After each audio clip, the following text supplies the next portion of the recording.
శ్రీ గురుభ్యో నమః.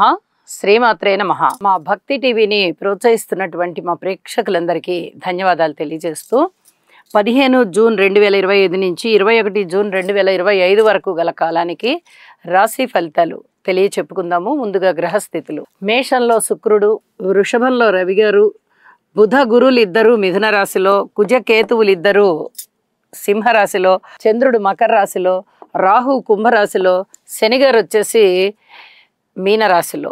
గ్రహస్థితులు ఇలా ఉంటూ ఉండగా వారాంతానికి వెళ్ళేటప్పటికీ చంద్రుని యొక్క స్థితి మేష రాశిలో శుక్రాచార్యుల వారితో కలిసి సంచారం చేస్తూ ఉన్నది.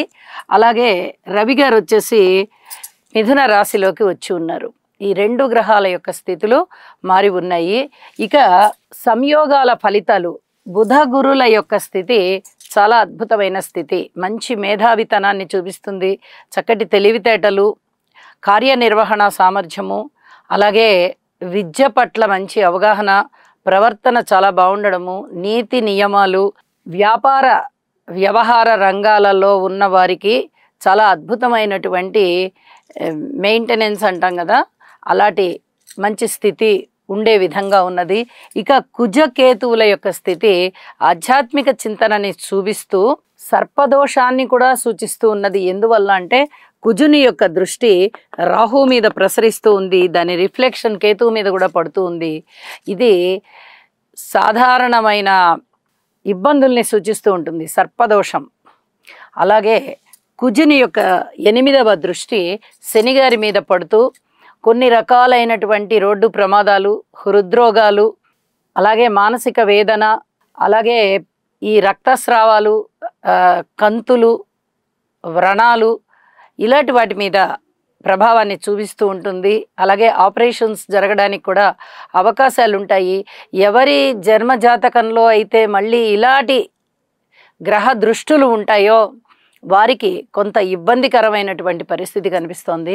ఇక శనిగారి యొక్క దృష్టి 3వ దృష్టి రవి మీద పడుతూ ఆర్థికపరమైనటువంటి చికాకులు, ఆరోగ్యపరమైనటువంటి చికాకులు కనిపిస్తూ ఉన్నాయి.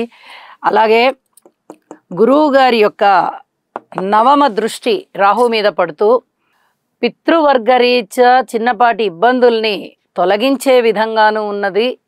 అలాగే ఆధ్యాత్మిక చింతనలో కొంత వ్యతిరేక భావాలు వచ్చేటట్టుగా, నాస్తిక భావాలు వచ్చేటట్టుగా కూడా ఈ రాహు మీద దృష్టి అనేది గురువుగారికి ఫలితం చూపిస్తూ ఉన్నది.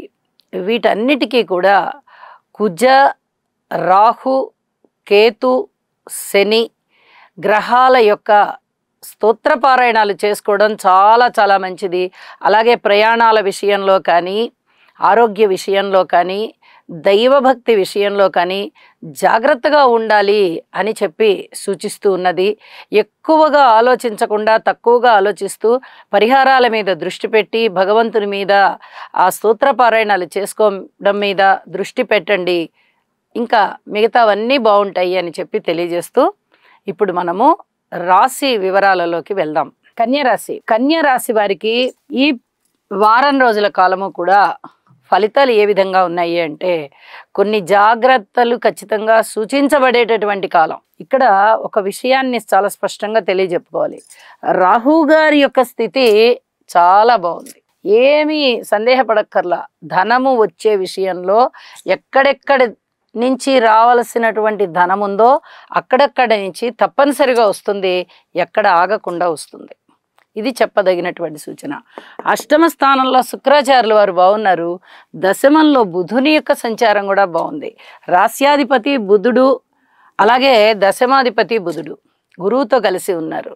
ఉద్యోగ రీత్యా, వ్యాపార రీత్యా అనేక రకాలుగా శుభం జరిగేటటువంటి పరిస్థితి. అంటే ప్రమోషన్స్ ఉండడానికి అవకాశం ఉంది, మీకు మంచి ఇంక్రిమెంట్లు పడడానికి కూడా అవకాశం ఉంది. అలాగే గురువు గారు తన యొక్క ఉచ్చవైపు వస్తూ ఉన్నారు, ఆ దిశగా ఉన్నారు. కాబట్టి ఇక్కడ గురుబలం కూడా కొద్దిగా ఉంది అనే చెప్పాలి. చక్కగా పిహెచ్డి చేసేవారు, ముఖ్యంగా సైంటిస్టులు కానీ, అధ్యాపకులు కానీ, ప్రొఫెసర్స్ కానీ, ఆ టీచింగ్ ఫీల్డ్లో ఉన్న వాళ్ళు ఎవరైనా వాటికి సంబంధించి పిహెచ్డీలు చేసేవారు, పరిశోధనా రంగంలో చాలా అద్భుతమైన ఫలితాలు ఉంటాయి. అలాగే లాంగ్వేజెస్ మీద మంచి పట్టు కలిగి ఉంటారు.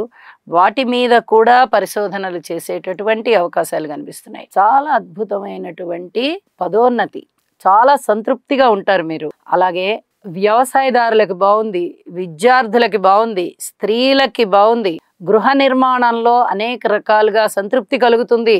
కొత్త నిర్మాణాలు చేపడతారు. ఊహించని విధంగా ధనం ఉంది, కుటుంబం బాగుంది.